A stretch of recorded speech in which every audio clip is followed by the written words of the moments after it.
Poliisi y'e Nakaseke etandise okunoonyereza ku bantu abalumbye amaka g'omutuuze omu ku kyalo Kiziba ne bagasimamu ekituli ne balyoka bakuma ku bantu bano omuliro abasangiddwa mu nnyumba eno mu kiro ekikeesezza olunaku olwaleero. Obulumbaganyi buno bubaddewo ku ssaawa nga 6 ez'ekiro ekikeesezza olwaleero era ku bantu abataano ababadde mu nnyumba eno omu yekka yasimattuse ng'ono ayise mu kituli ekibadde kisimiddwa ku nnyumba n'ateekako kakokola tondeka nnyuma era yatemezza ku batuuze ng'akuba enduulu nti balumbiddwa abatemu. Ono annyonnyodde poliisi nti abatemu bano bwe bayingidde mu nnyumba basoose kuyiwa amafuta buli wamu naye ng'ekigendeerwa kyabwe tekimanyiddwa kwe kivudde era tebamanyi lwaki babalumbye. Poliisi etuuse mu kitundu kino okutaakiriza embeera naye basanze abaana abato 3 bo bafudde nga bano baafuuse eddabisiriiza nga ne kitaabwe abadde agezaako okudduka abatemu bano bamuttidde wabweru w'amaka ge ne bamukumako omuliro. Afande Kajimu akulira okunoonyereza ku buzzi bw'emisango e Nakaseke CBS we mutuukiridde agambye nti bakyanoonyereza ku nsonga eno wabula abatuuze nga bakulembeddwamu Kalibbala Mwesigwa bagambye nti wabaddewo obutemu buno bubaddewo ku ssaawa nga 11 ng'obudde busaasaana naye kye basanze mu kifo kino we batuuse ku ssaawa 11 ng'obudde busaasaana kitiisa.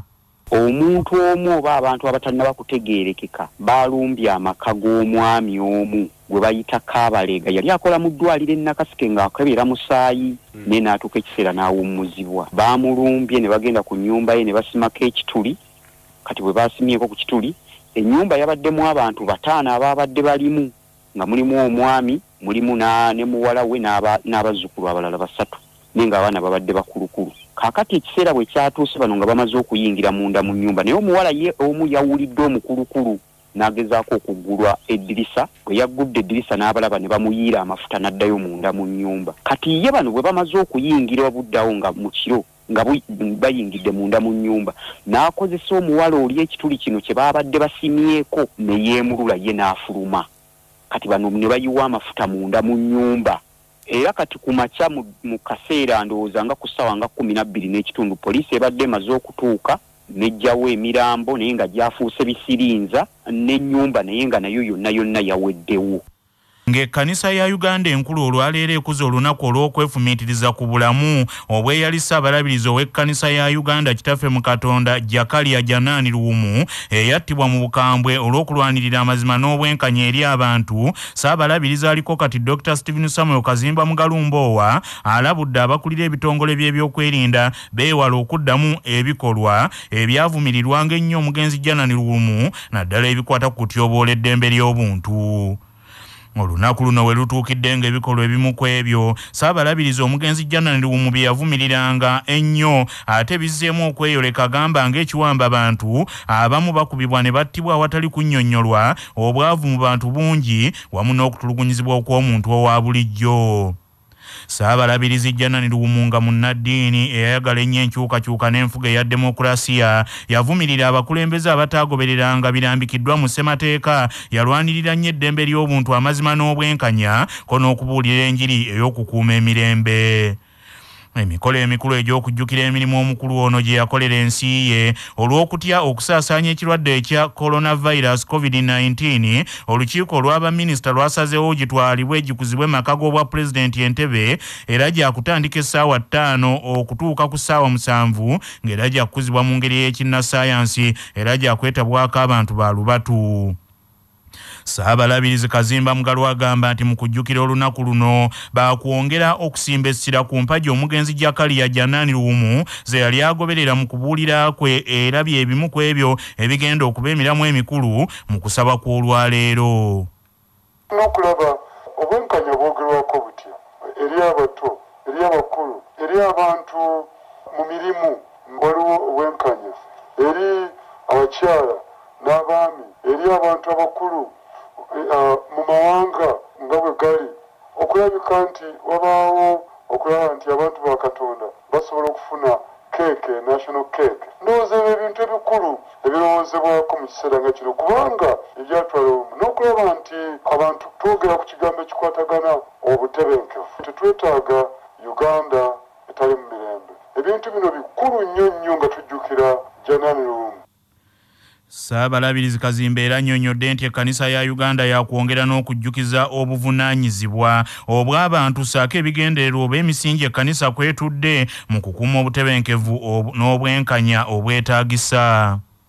Ekkanisa ne state tubaawo okusinkana okulaba bintu ki ddala bikulu ebirina okwogerwako ku miramu emikulu nga obutebenkevu, eddembe mu bantu baffe, ebintu ebitwala omuntu wa bulijjo mu maaso, gamba nga Janani Luwumu bye yali ayagala okusomesa, kuba yali musomesa ng'akubiriza nnyo abazadde okusomesa abaana. Ndowooza ku mulundi guno ate kirina okuvaayo ennyo ng'abaana bwe bali mu muggalo, abalala basoma abalala tebasoma. Ffe tuliwo bannanga okusomesa abaana ng'akati bwe baladde nnyo awaka, abaana abo beetaaga okukolera pulogulaamu entuufu n'abazadde okubaagazisa okulabirira abaana baabwe n'abasomesa okulabika nti bassaayo omwoyo ku mulimu gwabwe. Janani Luwumu yafuulibwa omujulizi omulala mu kkanisa ya Uganda era olwaleero gwe mulundi ogw'omukaaga ng'olunaku lwe lujjukirwa olw'ensonga nti gavumenti yakkiriza okulufuula olunaku olw'okuwummulanga 16 Februari 2015 era Ssaabalabirizi eyaliko mu biseera ebyo Stanley Ntagali yatongoza n'ekijjukizo ku Lutikko e Namirembe mu Kampala okumujjuukirirako olw'ekkula lye yaleka mu ddiini. Nga gavumenti tennateekawo olunaku luno Luwumu yali ategekerwa ebikujjuko eby'enjawulo mu kyama wamu ne mu lwatu okumujjukira ng'Ebungereza bo bamubbulamu ne chapo namba olw'obuvumbu yayolesa n'okutuuka okuttibwa olw'ebyo bye yali akkiririzaamu okulwanirira omuntu era ng'aba Westminster Abbey Cathedral ebikujjuko bino bazze babikuza okumala kaakano emyaka 43. Janani Luwumu ye Ssaabalabirizi w'ekkanisa ya Uganda enkulu owookusatu nga yadda mu bigere bya Ssaabalabirizi Erika Sabbiiti era nga yaweereza ekkanisa emyaka 3 gyokka n'attibwa okuva mu 1971 okutuuka 1977 era nga we yabeerera Ssaabalabirizi w'ekkanisa ya Uganda enkulu era ye yali Ssaabalabirizi eyali atwala Rwanda, Uganda, Burundi ne Bogga Zaire oluvannyuma yafuulibwa Congo. Obulabirizi bw'e Kampala nabwo era ye yali abutwala ate ng'oluvannyuma lw'okuttibwa kwe Salvanus Wani yatuuzibwa okubeera Ssaabalabirizi w'ekkanisa ya Uganda owookuna. Omukulembeze wa Uganda Generali Yoweri Kaguta Tibuhaburwa Museveni alagidde Ministry y'ebyensimbi eteekewo tuliriyoni emu mu obuwumbi 7 mu mbalirira y'omwaka gw'ebyensimbi ogujja okusobola okuliyirira bannannyini ttaka mu Buganda ne Bunyolo ng'agamba kino kyakugjawo ekizibu eky'okugabaganya ab'ebibanja ku ttaka. Bino Mwami Yoweri Kaguta Tibuhaburwa Museveni yabiragiriridde mu lukiiko lw'abaminisita lwe yakubiriza olunaku lw'eggulo mu maka g'obwa Pulezidenti Entebbe anti nnyinimu bw'atakwata mu kisibo embuzi zifa nnaganga. Minisita omubeezi avunaanyizibwa ku by'ettaka Pacis Namuganza ategeezezza CBS nti Museveni ayagala ekyokuliyirira bannannyini ttaka kiteekebwe ku mwanjo mu kisanja ky'ekipya okukendeeza ku kibbattaka wamu n'ab'ebibanja okugobaganyizibwa ku ttaka mu bitundu ebitali bimu. Namuganza annyonnyodde nti olukiiko lwa kabineti lwakizudde nti enkaayana z'ettaka kyekimu ku ebyo ebiremesezza entegeka za gavumenti ez'enjawulo eziteekebwaho okukulaakulanya abantu gamba nga Operation Wealth Creation nti kubanga ebintu ebirimibwa ku ttaka ate byonoonebwa olw'enkaayana z'ettaka. naye nga mu kintu ekirala President kyanogoddeyo kwe kugamba nti tulina okwadressinga historical injustices eziri mu Buganda ne mu bitundu by'ebunyoro zonna ziggweewo era nga mu kino tujja kulaba tuliyirira abantu bonna abali mu pool ettaka gavumenti lyeyatwala nerekera abantu ate abantu abo bamale baweebwa ebyapa babere obwannannyini obwenkomeredde kubanga Vision 2040 ya Uganda kwe kulaba nti buli muna Uganda yenna ajja kubanga ettaka kwali alinako ekyapa ekikwatako. Minisita Namuganza agamba nti mu nteekateeka eno eyalagiddwa Pulezidenti Yoweri Kaguta Museveni Tibuhaburwa tewali tteeka lya ttaka ligenda kukyusibwa yadde nga gavumenti eyagala okuggyawo obwannannyini bw'ettaka obwannabansasaana okumalawo ekitayiro ng'ow'obusaaza ow'obuwala. Tewali tteeka ligenda kukyuka naye ekyokubiri Excellency n'agamba olw'omuwendo gw'abantu ogweyongedde bwe tunaamala okujja mu puulu bano abaliko historical injustices ettaka lyonna erijjuddeko abantu nga bangi nga landlord abaddewo nga teyaliguze eggulu ettaka eryo tujja kubanga tuliyira landlord kubanga public land kati tetukyakkiriza kukolera muntu kyapa yenna eyazze ku applyinga public land eriko abantu nti ye tumusasulire no abantu abaliko abo betuli kugabira customary certificates of titles ne babeera nga basigadde ku ttaka eryo. Bino webijjidde nga wakamala okubeerawo okusika omugwa wakati w'abaminisita ab'ebyettaka Betty Olive Namisango Kamyatulo omwe ne Pasi Namuganza n'akulira akakiiko k'ebyettaka aka Uganda Land Commission Beatrice Byenkya Nyakayisiki ku kyenteekateeka eya ministry ey'ebyettaka okuliyirira bannannyini ettaka 8 okuli Dodoviko Mwanje yamenye ekkanisa y'omundeeba ne Medadi Kikyoncho yasengula abantu b'e Lusanja n'abalala n'obuwumbi bw'ensimbi 12 kyokka nga akakiiko aka Uganda Land Commission tekategedde. Omuntu alina eddembe okwekubira enduulu mu kkooti enkulu singa kkooti y'amagye egaana okumukkiriza okweyimirirwa nga munnamateeka Kawule Frederick Roberts bw'annyonnyola. Omuntu singa kkooti y'amagye emumma omukisa ogw'okweyimirirwa asobola okugenda mu kkooti enkulu gye tuyita high court nemuwa okweyimirirwa kubanga kkooti y'amagye emisango gyewozesa gibeera so limited mitono nti gyekuusa ku muntu okubanga asangiddwa n'ebyo ebikozesebwa amagye omuli emmundu amasasi ebyambalo n'ebirala naye kati singa kizuuka nga kkooti y'amagye eyo emmye omuntu olukusa ng'era erumumye mu ngeri etali nnambu omuntu oyo wa ddembe okwekubira enduulu mu high court kubanga kkooti enkulu tugiyita court of record kkooti enkulu esobola kutunulamu kusaba kw'omuntu oyo era bw'eraba nga kisaanidde ddala n'emuwa eddembe lye ery'okweyimirira. Ssaabasajja Kabaka Maaso Mooji ebigambo bye bya nkwizo gye tuli. Mwebale nnyo okwewaayo n'okulaga obumu mu buli kye mukola. Twenyumiriza nnyo mu ngeri gye mwewaddeyo okulwanirira obwakabaka n'eddembe ly'obuntu. Nga bwe mumanyi tulina ebintu bingi ebisoomooza abavubuka ne Buganda okutwalira awamu.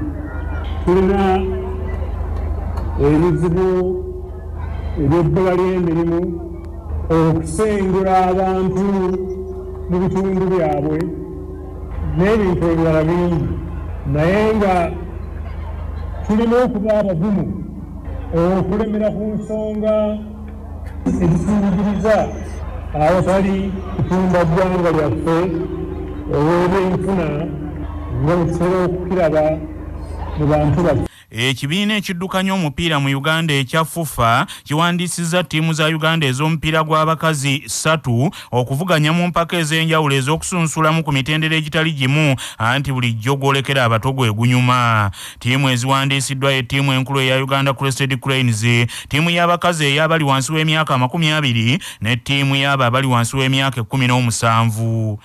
Timu ya Crested Cranes egenda kuvuganya mu mpaka eza Women's Africa Cup of Nations Qualifiers 2022 era ng'empaka ez'akamalirizo za kubeera Morocco. Kinajjukirwa nti empaka zino ez'omulundi ogw'e12 ezaali ez'okubaawo omwaka oguwedde 2020 zaasazibwamu olwa lumiima mawuggwe COVID-19 eyali atabuse. Timu ya under 17 under 20 zo zigenda kuvuganya mu mpaka za FIFA under 20 ne under 17 Women's World Cup qualifiers era empaka ez'akamalirizo za kubeera Buyindi ne Costa Rica omwaka ogujja 2022. Na zino empaka nazo zaalina kubaawo omwaka guwedde era nazo ne zongerwayo olw'ensonga ya lumiima mawuggwe. Ssekabaka Kalema Suuno owookubiri olw'okwagala ennyo nnyina ne bakkojjaabe yalaba nti kkojjaawe omukulu asaanira erinnya eriraga nti mwagalwa nnyo eri kabaka bw'atyo kyeyava muyiyiza erinnya erya Saabaganzi okuggyayo amakulu gano. Kojja wa kabaka addirira Saabaganzi Suuna yamutuuma erinnya Masimbi kubanga yalabanga ensimbi kye kintu ekyagalwa ennyo mu Buganda naddala mu kiseera ekyo ng'ensimbi engwira zaakajja mu Buganda. Olwaleero ennaku z'omwezi ziri 16 omwezi ogwokubiri ogwa Mukutulansanja omwaka ogw'2021 bwe lwali bwe luti mu 1977 gy'emyaka 44 egyakayita gavumenti ya Uganda eyali ekulirwa Field Marshal Idi Amin Dada Nyabiroume yatta baminisita 2 okwali Oboth Ofumbi ow'ensonga ez'omunda ne Linayo Olyema eyali ow'ebyettaka. Minister Afaxadi Charles Kole Obotho Fumbi ne Lieutenant Colonel Wilson Elinayo Oliema baatemulwa ne Jakalia Janani Luwumu eyali Ssaabalabirizi w'ekkanisa ya Uganda enkulu nga President Idi Amin Dada Nyabirooma abasatu bano yali abateebereza okuba mu lukwe lw'okwagala okuvuunika gavumenti ye. Abasatu bano olwamala okuttibwa olw'ab'obuyinza emirambo gyabwe ne bagissa mu mmotoka ne balangirira nti baali bafiiridde mu kabenje nti nga bagezaako okujja emmotoka ku ddereeva yali abavuga okubatwala okukunyizibwa ku by'okwagala okuvuunika gavumenti eya Pulezidenti Amin yadde nga ate emirambo gyabwe gyasangibwako ebiwundu eby'amasasi. Amawulire okuva ebweru w'eggwanga. Sipiika wa Parliament ya Amerika ento Patricia Nancy Pelosi alemedde ku muzeeyi Donald Trump, President wa Amerika wa 45 eyakawummula emirimu gye agambye nti ensonga ze tezinnaggwa ng'embeera efuuse y'abakazi bajja kabugo kakadde tekaggwamu nsekere. President John Donald Trump Parliament ya Amerika enkulu Senate yamwejjeereza ku nsonga z'okukuma mbawagizi b'omuliro bamale balumba ekizimbe Capitol nga Parliament zitudde okukakasa obuwanguzi bwa Joe Biden ku bwa President obwa Amerika. Wabula Speaker Nancy Pelosi agambye nti Parliament eyawamu egenda kussaawo akakiiko akagenda okunoonyereza ku ngeri eyeetengeredde ku kwekalakaasa okw'abawagizi ba Donald Trump okukakasa nti tebyalimu ebya ekiinula ennyana kiva mu kibeere. Nancy Pelosi mu bbaluwa gy'awandiikidde abaka mu Parliament agambye nti akakiiko kano kaakubanga ako akaanoonyereza ku bulumbaganyi abakambwe ba Al-Qaeda bwe baakola ku Amerika bwe baatomeza ennyonyi ebizimbe nga 11 ogw'omwenda 2021 kubanga nabana abalumba Capitol kye baakola kyefaananyirizaako ekyo. Mawulire ag'ebyobulamu bannassaayansi bafulumizza olukalala lw'ebintu omuntu byalina okukola okwewala okuwunga n'okuwuttaala ng'atuuse mu myaka egy'obukulu ng'ekisooka kwe kukendeeza omwenge gw'onywa n'ekyokubiri kwe kwewala okufunaafuna ebiwundu ku mutwe.